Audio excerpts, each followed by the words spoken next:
Guys, நான் உங்களோட your friend Ramesh YouTube சேனல்லேருந்து வந்திருக்கிறேன். இப்போ வந்து நாங்கள் ஃபஸ்ட் டைமாக கேசரி செய்ய போகிறோம். அதனால நீங்கள் சப்போர்ட் பண்ணிங்கன்னா ரொம்ப நல்லாயிருக்கும். தேவையான பொருட்கள் ஏதோ சர்க்கரை, ரவை பாக்கெட், முந்திரி, திராட்சை, ஏலக்காய், கேசரி பவுடர் ஒன்று, அதுக்கப்புறம் 10 ரூபாய் நெய் பாக்கெட்டே போதும் நம்ம செய்யறதுக்கு. ஏன்னா நம்ம அந்தளவுக்கு பெருசாலாம் செய்ய போகிறதில்ல, கம்மியாக. இப்போ வானல் பற்ற வச்சுக்கோங்க. நார்மலாக நம்ம இப்படி பற்ற வைக்கிறதுக்கு நம்ம ஒன்றும் சின்ன யூடியூபர் கிடையாது. இப்போ நம்ம ஒரு ஃபேமஸ் யூடியூபர். இப்போ பாருங்க கைஸ், இப்போ வந்து நம்ம வானல் வச்சுட்டாச்சு. இப்போ வந்து நம்ம இதில் வந்து கழுவிட்டோம். அதனால கொஞ்சம் தண்ணி உள்ளே இருக்கும். அது வந்து நல்லா சுண்டி வந்ததுக்கப்புறம் நம்ம என்ன பண்ணணும்னா இந்த முந்திரி திராட்சையை வந்து நல்லா வறுத்துக்கலாம். ஓகேவாங்க. இப்போ பாருங்க கைஸ், நல்லா பொன்னிறமாக வந்துருச்சு.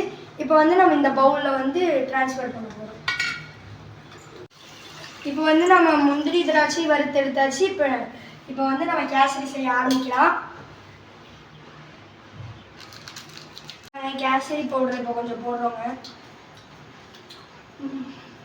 மற்ற போடுவாங்க, அவங்க வந்து ட்ரெண்டிங் யூடியூபர் அந்த மாதிரி. இப்போ வந்து நாங்கள் வந்து இப்போ தான் யூடியூப் ஆரம்பிச்சிருக்கோம். அதனால தான் நாங்கள் ஃபஸ்ட்லேருந்து கவர்லேருந்து ஏழையிலேருந்து புதுமைக்கு வரோம். கைஸ், இப்போ வாங்க ஏலக்காய் போட்டுக்கலாம். இங்கே பாருங்க, இப்போ வந்து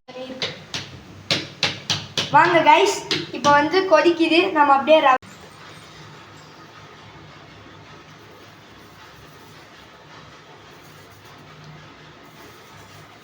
கலரி விடு கைஸ். எங்களுக்கு சர்க்கரைலாம் ரொம்ப பிடிக்கும், அதனால நாங்கள் சர்க்கரை கொஞ்சம் அதிகமாக போட்டுக்கிறோம். நீங்கள் வந்து சர்க்கரை கொஞ்சம் சுகர் ஏறிடும், அது நீங்கள் தான் உங்கள் விருப்பம்.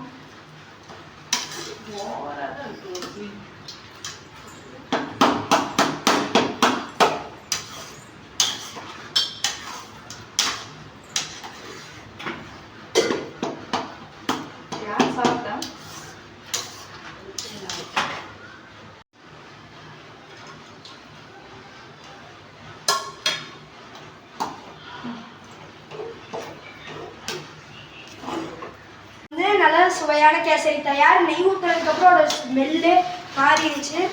இப்போ வந்து சுவையான கேசரி தயார். வேணா நீங்களும் வீட்டில் ட்ரை பண்ணி பாருங்க.